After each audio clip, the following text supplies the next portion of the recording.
יש לכם גבירה חדשה עכשיו, חיות מחמד. ושלא כמו גבירתכם הישנה, אני יודעת שהדרך היחידה להשיג את מבוקשכם היא להיות באמת, מאוד, ללא ספק, מרשעת.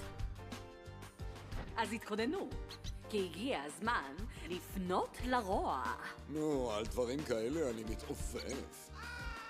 אף פעם לא נראה איש מרושע, כן כמוני.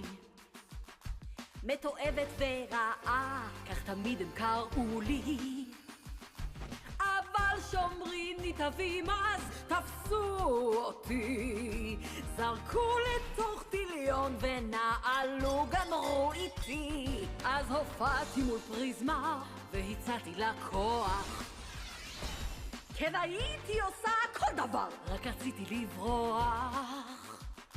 והיא כבר שמחה לה, אך בי איש לא שולט. הרוע הטהור ניצח בהחלט. ועוד משימה יש לי כבר בתוך הראש, להוציא רק רע מכל אדם שאפגוש. אצלי הם יתחברו לרשע, אותם אכשף, כי הרוע בא לפגוע, וזה כל מה שכן.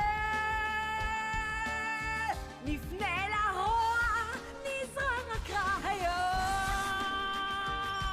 ברוע נוציא כל מה שהיום. הרוע הוא כל כך ממשי, ועם טיפת רוע הכל שלך בלי שום קושי. אני כבר מרגיש מרושע יותר. וזאת היא רק ההתחלה.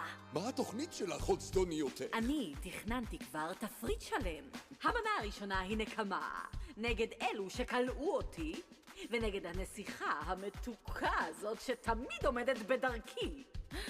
ניקח ממנה את טירתה ואת מלכותה, ואז למנה העיקרית נכרוך את ידינו סביב ממלכת העד כולה. את הגבירה של חלומותיי. לא, אני הגבירה של סיוטיך. נפנה לרוע, נזרע רק רע היום. ברוע נוציא כל מה שהיום.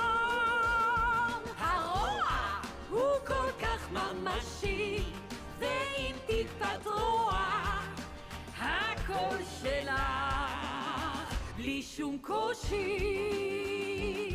ברוע, ברוע.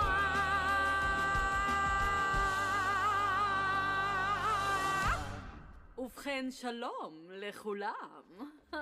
נחשו מי יצאה מהטיליון?